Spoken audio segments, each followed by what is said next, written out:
के अंदर एक नई ओज है, एक नया तेज है, लोगों के मन में एक नया उत्साह है। कारण है देश के अंदर प्रधानमंत्री मोदी जी के नेतृत्व में ये देश फिर खड़ा हो चुका है। देश नई अंगड़ाई के साथ आगे बढ़ रहा है और बार बार प्रधानमंत्री मोदी जी भी जब उत्तराखंड आते हैं एक बात के लिए आप सबको बार बार कहते हैं कि हमें अपने आप को समझना होगा। उत्तराखंड का पानी भी और उत्तराखंड का जवानी भी पूरे देश के काम आता है और खास तौर पर मैं जब यहाँ उत्तराखंड से गया था तब ये उत्तर प्रदेश का ही हिस्सा था। तो मुझे लगता है कि सन 2000 के पहले के जो लोग हैं वे सब भी उत्तर प्रदेश के ही वासी हैं। मूल रूप से जन्म उनका उत्तर प्रदेश में हुआ है, उनका जो मूल सर्टिफिकेट होगा उसमें उत्तर प्रदेश ही लिखा होगा। उसके बाद जिनका जन्म हुआ होगा वे लोग अपने को अपने नाम के आगे उनका उत्तराखंड लिखा जा रहा होगा। लेकिन उत्तर प्रदेश और उत्तराखंड विकास में मिलकर के बहुत अच्छा काम कर सकते हैं और मैं इसके लिए आप सबको हृदय से अभिनंदन करूंगा कि अभी हाल ही में विधानसभा का चुनाव संपन्न हुआ है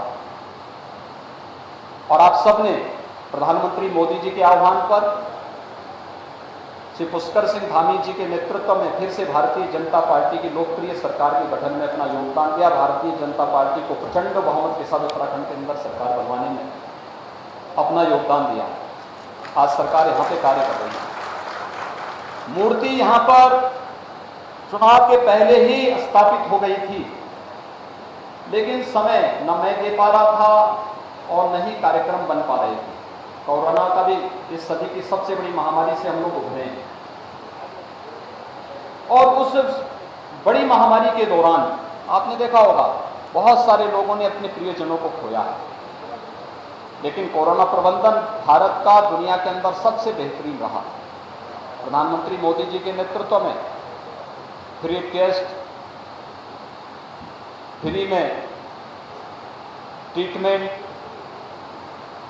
फ्री में टीका, फ्री में राशन, हर जरूरतमंद बीमारी, कोई भी बीमारी होती थी, महामारी कोई भी होती थी दुनिया के अंदर, सदी की पुरानी महामारियों के इतिहास को अगर आप देखेंगे एक बात रही है कि जितनी मौतें बीमारी से होती थी उससे कई गुना मौतें उसके बाद उसके साइड इफेक्ट से होती थी। साइड इफेक्ट का मतलब भूखमरी से होती थी या उसके बाद जो कमजोरी आती थी, तो तमाम प्रकार की विकृतियां आती थी, उससे ज्यादा मौतें होती थी। पहली बार है जब सरकार ने बीमारी की रोकथाम के लिए भी प्रभावी व्यवस्था की, फ्री में टेस्ट की व्यवस्था की, फ्री में उपचार की व्यवस्था की, फ्री में वैक्सीन का व्यवस्था की। देश के अंदर फ्री में वैक्सीन, उत्तराखंड में तो सभी लोगों को डबल डोज लग चुका है और कितना बड़ा रक्षण का कार्यक्रम, टीका अनुरक्षण का कार्यक्रम देश के अंदर चला है। उत्तर प्रदेश में हम लोग 31.5 करोड़ वैक्सीन की डोजेज अब तक वहां के लोगों को दे चुके हैं। फ्री में, सब कुछ फ्री में उपलब्ध करवाया गया। अगर कोई सरकार लोकप्रिय सरकार नहीं होती, संवेदनशील सरकार नहीं होती, क्या इतना बड़ा काम हो पाता? नहीं हो पाता। एक संवेदनशील सरकार यही होती है और मुझे लगता है ये संवेदनाएं हम सबको इस बात के लिए सदैव प्रेरित करती हैं कि हमें भी सरकार के इस मिशन में टीम के साथ मिलकर के काम करना होगा।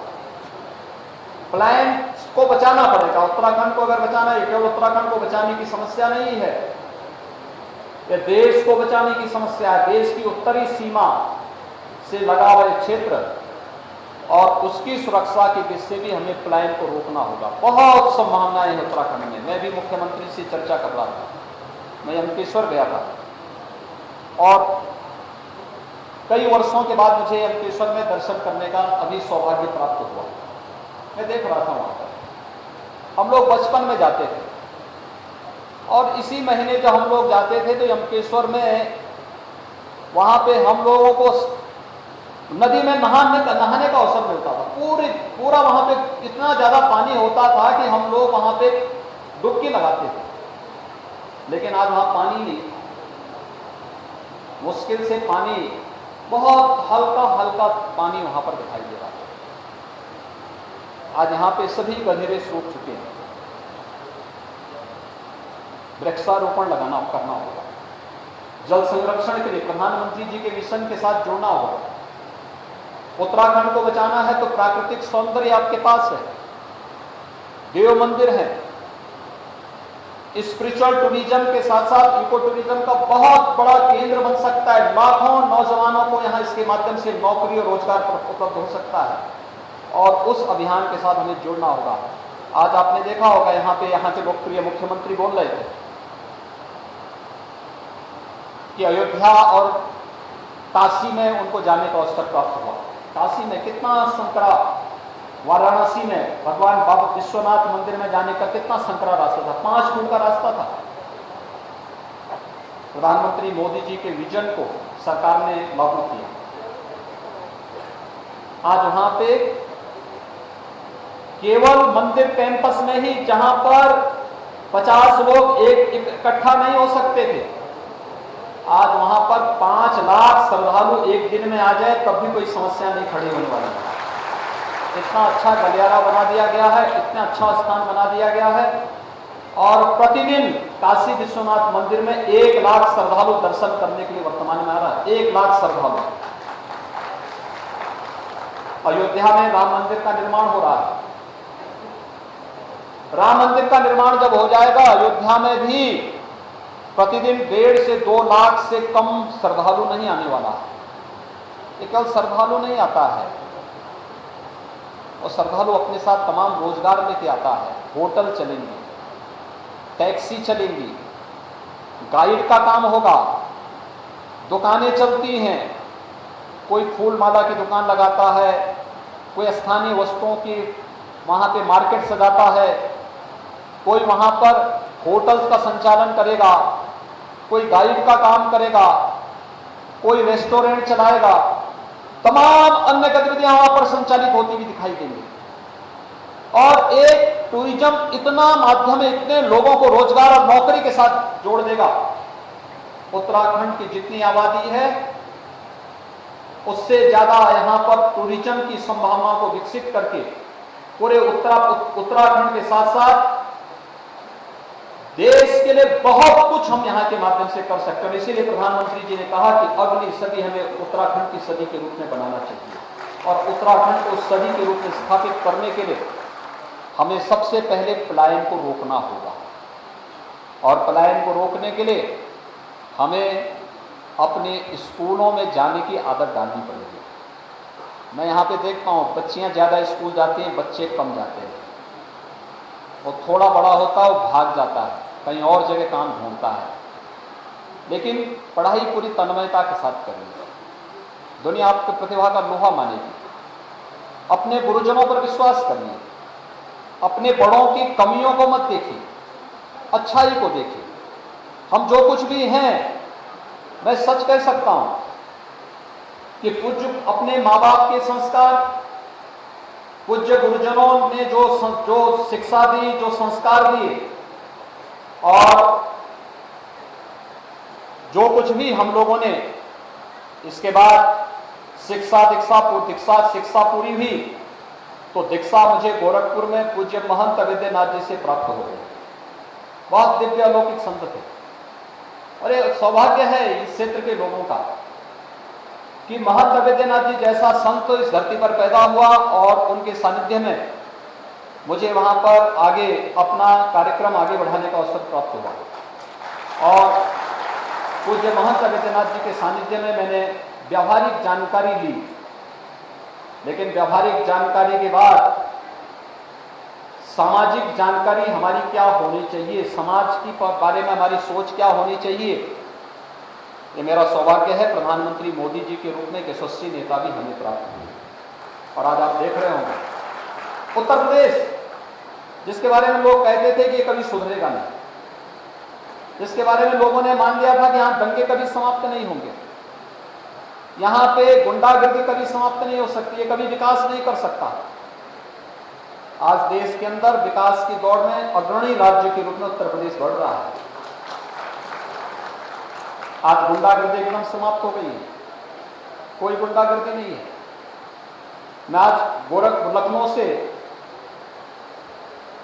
लगभग 1 बजे के आसपास चला हूं, और 1 बजे के आसपास में इसलिए भी चला, मेरे पास यद्यपि यहां से एक ऑफर आया था कि आज पवित्र धाम गंगोत्री और यमुनोत्री के कपाट खुल रहे हैं, तो वहां का दर्शन, मेरी इच्छा थी, अक्षय तृतीया का पावन अवसर भी था। लेकिन आज अक्षय तृतीया थी, भगवान परशुराम की जयंती भी है, लेकिन ईद भी था, तो कहीं कोई उपद्रव न हो, शांतिपूर्ण ढंग से सारे कार्यक्रम संपन्न हो। मैं इसलिए 1 बजे तक स्वयं लखनऊ में रहा, और लखनऊ में आपने देखा होगा 25 करोड़ की आबादी का उत्तर प्रदेश, उत्तर प्रदेश में कहीं सड़क पे नमाज नहीं पढ़ेगी, कहीं नहीं। सड़कें हमारी आवागमन के लिए होनी चाहिए। सड़क हम इस प्रकार के किसी आयोजन के लिए, और मैं कहूंगा, मैं सभी से अपील करूंगा कि व्यक्तिगत आस्था का सम्मान होना चाहिए। और मैं तो एक धार्मिक व्यक्ति हूं, मुझसे ज्यादा आस्था के बारे में कौन समझ सकता है, लेकिन आस्था का सम्मान ऐसा नहीं होना चाहिए कि हम लोग अपनी आस्था के सामने आम जन की समस्याओं को नजरअंदाज कर दें, कभी नहीं हो सकता। और लोकतंत्र की जब हम बात करते हैं, तो लोकतंत्र में जनता को जनार्दन के रूप में माना गया है। जनता जनार्दन की सेवा करना हमारा दायित्व बनता है, और मैं इस बात को बार बार कहता हूं कि उसको असुविधा नहीं होनी चाहिए, कभी नहीं होनी चाहिए। आपकी आस्था है, आप अपनी आस्था का सम्मान अपने घर में करिए, अपने अंदर करिए। आस्था अंतःकरण का भाव होता है, और हर एक की आस्था का सम्मान होना चाहिए। हम हर एक पर्व और त्यौहार को शांतिपूर्ण सौहार्दपूर्ण तरीके से मनवाने की पक्षधर हैं, हर एक का सम्मान इस मामले में करेंगे। लेकिन आस्था के नाम पर भावनाओं के साथ खिलवाड़ करने और जन भावनाओं के साथ खिलवाड़ करने की छूट भी किसी को नहीं दी जानी चाहिए। और इस कार्य को आज उत्तर प्रदेश के अंदर किस रूप में संपन्न हुआ है, सारे कार्यक्रम बहुत अच्छे ढंग से हो रहे हैं। आपने एक और उत्तर प्रदेश के अंदर देखा होगा, ये जितने अनावश्यक माइक होते थे, जगह जगह शोरगुल करते थे, सब उतर रहे हैं। 1 लाख माइक अब तक उत्तर प्रदेश के अंदर उतर चुके हैं। 1 लाख से अधिक माइक, कोई शोरगुल नहीं हो रहा है। अब कोई धर्मस्थल है, उसके बगल में कोई विद्यार्थी अपनी परीक्षा की तैयारी कर रहा है, अनावश्यक शोरगुल में उसकी पढ़ाई बाधित नहीं होगी। कोई बीमार व्यक्ति है, उसके स्वास्थ्य पर प्रतिकूल असर नहीं पड़ेगा। कोई नवजात शिशु है, उसके स्वास्थ्य पर प्रतिकूल असर नहीं पड़ेगा। ये तो पता लगता है कितनी, यानी बजाने वाले को भी नहीं सुनाई पड़ता है कि क्या बोल रहा है वो माइक, लेकिन चिल्लाए जा रहे हैं। आज 1 लाख से अधिक माइक उत्तर प्रदेश के अंदर उतर चुके हैं, कहीं कोई विवाद आप नहीं देख रहे हैं, कोई विवाद नहीं। इसका 2 कार्य है, एक संवाद, और दूसरा जो लोग संवाद से नहीं मानेंगे तो उसको कानून से मिलवाएंगे। तो दोनों हम लोगों ने उत्तर प्रदेश के अंदर अपनाया है, और आज वही कारण है कि लोकतंत्र की इन भावनाओं के साथ साथ विकास की जिस प्रक्रिया के साथ हम आगे बढ़े, प्रधानमंत्री मोदी जी के मार्गदर्शन में, उनके नेतृत्व में तेजी के साथ बढ़ता हुआ यह कार्य है। मैं धन्यवाद दूंगा अपने यहाँ के उत्तराखंड के मुख्यमंत्री श्री पुष्कर सिंह धामी जी को। पुष्कर सिंह धामी जी आज यहाँ पर कल ही उत्तराखंड में चंपावत में उपचुनाव होना है, और मुख्यमंत्री जी स्वयं वहां के प्रत्याशी हैं। और जब चंपावत गए तो वहां उन्होंने गुरु गोरखनाथ मंदिर में दर्शन किया। मैंने कहा यार देखिए, सौभाग्य है कि गुरु गोरखनाथ मंदिर का आपने वहां दर्शन किया। आज यहाँ पे महायोगी गुरु गोरखनाथ महाविद्यालय, राजकीय महाविद्यालय में महंत विद्यानाथ जी महाराज जिनकी प्रेरणा से यह महाविद्यालय यहाँ पर स्थापित हुआ, इस महाविद्यालय के कार्यक्रम में आपके साथ मुझे भी आने का सौभाग्य प्राप्त हुआ है। और एक प्रकार से चंपावत के प्रचार का शुभारंभ भी है। चंपावत में माननीय मुख्यमंत्री जी के चुनाव प्रचार का शुभारंभ है। ये संदेश वहां तक जाएगा कैसे 21 वर्षों से जकड़ी हुई समस्या का समाधान हुआ। लोग उसको ठेलते थे, एक दूसरे के ऊपर टालने का प्रयास करते थे। इसकी शुरुआत त्रिवेंद्र सिंह जी ने किया था कि उत्तर प्रदेश और उत्तराखंड से जुड़ी हुई जितनी समस्याएं थी, उत्तराखंड बनने के बाद बहुत सारे मामले ऐसे थे जो आपस में अनसुलझे रह गए थे, लेकिन हम लोग समस्या को एक दूसरे के ऊपर धकेलने का प्रयास नहीं करते, समस्या की जड़ में जाते हैं और फिर उसको जड़ मूल से निकाल करके समस्या का समाधान भी करते हैं। और आज मुझे प्रसन्नता है उत्तर प्रदेश और उत्तराखंड की सारी समस्याओं का समाधान अंतिम चरण में चल रहा है। अभी परसों हम लोग हरिद्वार में भी एक बड़ा कार्यक्रम करेंगे जिसमें उत्तराखंड, उत्तर प्रदेश और उत्तराखंड से जुड़ी हुई एक बड़ी समस्या थी। वहां पे पर्यटन विभाग का बड़ा होटल था, उत्तर प्रदेश सरकार चलाता था, उत्तराखंड सरकार कहती थी कि ये हमारा है। मामला सुप्रीम कोर्ट तक पहुंच गया। तो त्रिवेंद्र सिंह जी आए, कहा क्या किया जा सकता है। मैंने कहा भी वहां भी भारतीय जनता पार्टी की सरकार, प्रदेश में भी भारतीय जनता पार्टी की सरकार, आप बताइए क्या चाहते हैं। उन्होंने कहा कि क्या ये होटल हमें मिल सकता है। मैंने कहा भी उत्तराखंड में है तो उत्तराखंड को देने में मुझे कोई आपत्ति नहीं है, लेकिन एक बार हम लोग विभाग के साथ बैठ लेते हैं। खैर नौकरशाही की जैसी आदत होती है, हर एक मामले को टालने की होती है। उन्होंने कहा साहब इतने वर्षों से नहीं समाधान हो पाए तो हम क्यों इसको समाधान करते हैं। तो मैंने कहा भी हम लोग टालने के लिए नहीं आए, हम तो समाधान करने के लिए आए और अभी समाधान होना है। तो उनके सामने कोई वो था नहीं। तो मैंने त्रिवेंद्र जी से कहा, मैंने कहा त्रिवेंद्र जी एक काम करो, उसके बगल में एक लैंड दे दो और मैं उत्तर प्रदेश के लिए एक नया पर्यटन आवास गृह वहां बना देता हूं और इसको अलकनंदा जो होटल है ये उत्तराखंड सरकार को हम इसके बाद सौंप देंगे। उत्तर प्रदेश वासियों के लिए हम एक अच्छा बड़ा आवास वहां पर पर्यटन आवास गृह होटल के रूप में बनवा देंगे। उत्तर प्रदेश के वासी आएंगे, वहां आराम से ठहरेंगे, कोई समस्या नहीं होगी। और मैं धन्यवाद दूंगा कि उन्होंने उस समय हमें भूमि दी। आज वहां पर बनकर के भव्य भवन बनकर के तैयार हो चुका है और इतना भव्य भवन बन चुका है कि अगर पुष्कर सिंह जी उसको देखेंगे कहेंगे कि अब हम इसी को ले लेते हैं। और मैं इस बात के लिए भी धन्यवाद दूंगा कि उत्तर प्रदेश के लिए बद्रीनाथ धाम में भी हमें एक पर्यटन आवास गृह मिला है। तो उत्तराखंड में जो हमें एक के बदले हमें 2 जगह मिल गए। निर्माण के लिए पैसा हमने उत्तर प्रदेश से दिया है, वह कार्य अलग से वहां पर संपन्न हो रहा है। लेकिन हमने कहा जितनी समस्याएं हैं इन सभी समस्याओं का हम समाधान करेंगे। होता क्या, 2 राज्यों के आपसी झगड़े में इन सभी जमीनों पर भूमाफिया काबिज होते हैं और भूमाफिया उसकी आड़ में फिर उसका दोहन करता है। उत्तर प्रदेश में तो हमने माफियाओं की कमर तोड़ दी है, अब वहां पर वो सीधे खड़े नहीं हो सकते। और इसलिए हमने कहा कि अब ये जो समस्याएं, इन समस्याओं का भी समाधान हम लोग करेंगे। भाइयों बहनों, मुझे आज यहां आकर के बहुत प्रसन्नता की अनुभूति हुई और खासतौर पर इस बात के लिए कि मुझे अपने आध्यात्मिक गुरु की मूर्ति के अनावरण के कार्यक्रम को भी यहां पर करने का सौभाग्य प्राप्त हुआ है और अपने स्कूली गुरुओं के भी दर्शन करने का सौभाग्य प्राप्त हुआ है। मुझे लगता है कि आप में से ज्यादातर लोगों का दर्शन में लगभग 30-35 वर्षों के बाद कर पा रहा हूं। इतने वर्षों तक नहीं मुझे कभी मुलाकात को, ना मुझे अवसर मिल पाया, ना उन लोगों को अवसर मिल पाया और कभी नहीं अवसर प्राप्त हो पाया कि मैं फिर कभी उनसे मिल सकूं, आ सकूं, या कभी ऐसा अवसर नहीं मिल पाया। मैं एक बार आया था जब चुनाव प्रचार में आया था और उस समय चुनाव प्रचार के दौरान इलेक्शन थे तो स्कूल कॉलेजेस सब बंद हो गए थे। लेकिन आज मेरा सौभाग्य है कि मुझे यहां आने का सौभाग्य प्राप्त हुआ है, आप सबका भी दर्शन करने का सौभाग्य प्राप्त हुआ है। चुनाव के दौरान आप लोगों ने प्रधानमंत्री मोदी जी के नेतृत्व में यहाँ पर श्री पुष्कर सिंह धामी जी और उनके नेतृत्व में भारतीय जनता पार्टी की सरकार बनाने में योगदान दिया और उसी का प्रतिफल है कि मुझे आने का सौभाग्य प्राप्त हुआ है। अगर सोचे कोई विरोधी सरकार बनी होती तो हम लोग फिर कहाँ आ पाते थे यहाँ पे।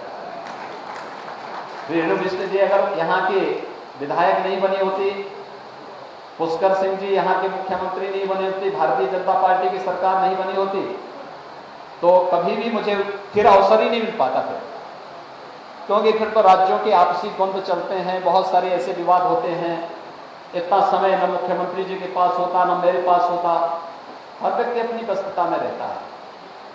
और आज सतपाल महाराज जी भी हैं। जब पूज्य महंत अवैधनाथ जी महाराज मुझे मिलते थे, कहते थे सतपाल महाराज से कभी मिले, तो मैं उनसे कहता था, सतपाल महाराज जी उस समय कांग्रेस में थे, तो मैंने कहा कैसे जानते हैं सतपाल महाराज?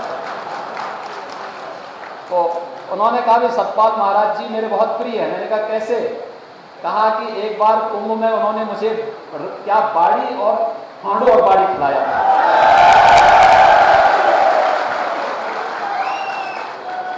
वे अक्सर इस बात को कहते थे। और मैं गोरखपुर में कभी नहीं बना पाया, कभी भी हम लोग वो नहीं कर पाए, लेकिन वे अक्सर मुझे कहते सतपाल महाराज ने मुझे कुंभ में बाड़ी और फांडो और बाड़ी खिलाया। तो मैं अब देखिए 1940 में वो यहां से चले गए थे, 1936 में चले गए थे, लेकिन 1940 में अंतिम बार आए थे और मैंने उनसे दीक्षा ली 1993-94 में। लेकिन जब 1996 के कुंभ में या उसके बाद किसी कुंभ में सतपाल महाराज जी से उनकी मुलाकात हुई, और सतपाल महाराज जी से जब मुलाकात होने के बाद, महाराज जी कहीं भी रहे होंगे लेकिन धार्मिक और आध्यात्मिक रूप से सदैव उनका जुड़ाव रहा है, उनका सानिध्य सदैव मिलता रहा है और हमेशा एक अपनत्व का भाव उनका सदैव बना रहा है। वो अक्सर कहते थे इस बारे में। आज मुझे याद आया जब महाराज जी मंच पे थे तो उन्होंने मुझे कहा कि मैंने महाराज को एक महीने का, वो अक्सर कहते थे इस बारे में कि सतपाल महाराज ने मुझे ये खिलाया था और मुझे अच्छा लगा। बहुत दिनों के बाद मैंने वो चीज खाई है जो मैं बचपन में खाता था। देखिए ये हमारी परंपरागत डिश है, इसकी बड़ा महात्मा है। मैं पिछली बार केदारनाथ आया था, तो केदारनाथ में उस समय उत्तराखंड के सभी चीजें मुझे त्रिवेंद्र सिंह जी ने खिलाई थी। और केदारनाथ में हम लोगों को लगभग 24 घंटे 36 घंटे लगभग रुकने का अवसर प्राप्त हुआ था। हम जैसे गए वैसे वहाँ मौसम खराब हो गया, और मौसम खराब होने के बाद फिर हम लोग वहाँ रहे, बहुत आनंद रहा उत्तराखंड में, केदारनाथ धाम में, बद्रीनाथ धाम में भी हम लोग गए। बहुत सारी जगह वहाँ पर हम लोगों ने वहाँ पर उस समय दर्शन भी किए, पूरा देखा वहाँ पर। और मैं व्यक्तिगत रूप से यहाँ पर धन्यवाद दूंगा श्री धन सिंह रावत जी को। डॉक्टर धन सिंह रावत जी का एक बहुत आत्मीयता का भाव सदैव बना रहा। उच्च शिक्षा में पिछली बार भी उन्होंने बहुत अच्छे कदम उठाए थे और सचमुच भारतीय जनता पार्टी के संगठन मंत्री के रूप में उन्होंने यहाँ काम किया। काम करने के बाद विधायक के रूप में चुने गए, फिर मंत्री के रूप में चुने गए। मुझे हरिद्वार में उनके एक उच्च शिक्षा के कार्यक्रम में आने का अवसर प्राप्त हुआ था, और कैसे हम लोग जमीनी धरातल पर उतर करके अपनी स्कूली शिक्षा को व्यावहारिक स्वरूप कैसे प्रदान कर सकते हैं, यह कार्य उन्होंने अपने पिछले कार्यकाल के दौरान ही प्रारंभ कर दिया था। और आज यहाँ पर इस महाविद्यालय में आने का मुझे तो काफ़ी दिनों के बाद अवसर प्राप्त हुआ है, लेकिन इस महाविद्यालय के स्वरूप को बनाने में व्यक्तिगत रुचि लेने के लिए यहाँ के प्रधान प्राचार्य, यहाँ के जो आचार्यगण शिक्षकगण हैं, यहाँ के जो अन्य कार्मिक हैं, उनको जो उनका सानिध्य मिलता है, उच्च शिक्षा विभाग के अधिकारियों का सानिध्य प्राप्त होता है, वो अत्यंत अभिनंदनीय है। और इन लोगों की हार्दिक इच्छा थी कि यहाँ पे जब त्रिवेंद्र सिंह जी मुख्यमंत्री थे तो उन्होंने पूज्य महाराज की मूर्ति का यहाँ पर स्थापना के कार्यक्रम का संकल्प लिया था, और मैं देखा सचमुच बहुत भव्य प्रतिमा बनी है, बहुत भव्य प्रतिमा। यही ऐसी प्रतिमा मैंने गोरखपुर में बनाई थी पूज्य महाराज जी की, और मैं देखा सचमुच वही एक जैसी है, कोई अंतर नहीं है। जैसे गोरखपुर में पूज्य महाराज जी की समाधि स्थल में जो मूर्ति है, उसमें इस महाविद्यालय में स्थापित इस मूर्ति में कोई अंतर नहीं है। और मुझे लगता है कि आज सचमुच उनकी आत्मा को शांति मिल रही होगी इस बात की कि वे स्वयं भौतिक रूप से 40 के बाद यहाँ नहीं आ पाए, क्योंकि इसके बाद लगभग 74 वर्षों तक वे जीवित थे। यानी जब यहाँ से गए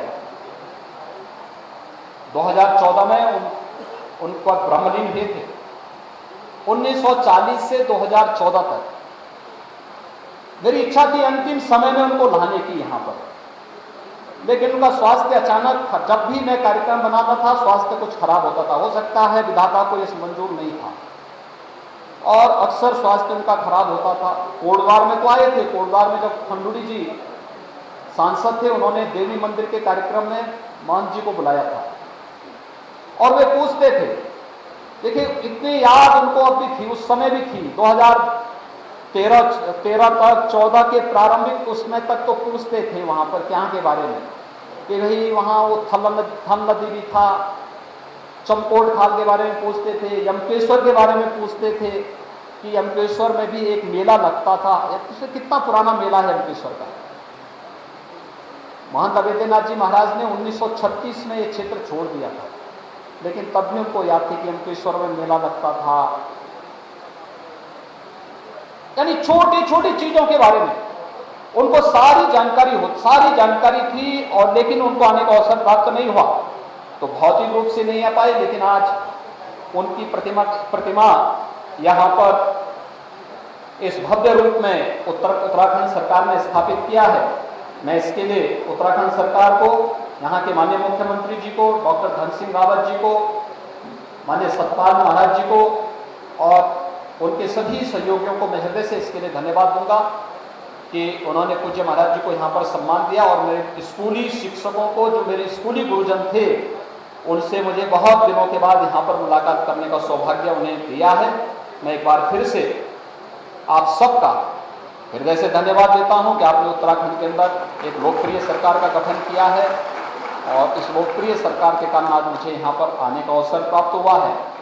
और मैं विश्वास व्यक्त करता हूँ कि उत्तर प्रदेश और उत्तराखंड से जुड़ी हुई जितनी समस्याएं हैं, इन सभी समस्याओं का हम समाधान समयबद्ध ढंग से आप सबकी भावनाओं का सम्मान करते हुए करेंगे। आप सबके प्रति मेरी शुभकामनाएं हैं। ईश्वर आप सबको सुख और समृद्धि की ओर अग्रसर करे, यही मेरी कामना है। बहुत बहुत धन्यवाद। जय हिंद, जय भारत। थे मुख्यमंत्री योगी आदित्यनाथ को और इस वक्त की बड़ी जानकारी, यमकेश्वर में महंत अवैधनाथ की प्रतिमा का अनावरण उनके द्वारा किया गया और इस भव्य कार्यक्रम में मुख्यमंत्री खुद शामिल हुए। कार्यक्रम को मुख्यमंत्री योगी आदित्यनाथ ने संबोधित किया है। वहीं महंत अवैधनाथ को याद करते हुए मुख्यमंत्री भावुक भी नजर आए और वो भावुक क्षण अब नजर भी आते हैं। इसी जगह महंत अवैधनाथ का जन्म हुआ और गुरु अवैधनाथ को शिक्षा व्यवस्था की चिंता थी और इन्हीं चिंताओं के इर्द गिर्द परेशानी और इन चिंताओं का समाधान कैसे किया जाए, यमकेश्वर में महंत अवैधनाथ की प्रतिमा का इस दौरान मुख्यमंत्री योगी आदित्यनाथ ने अनावरण किया। और यहां रुक रहे हैं एक छोटे से ब्रेक के लिए।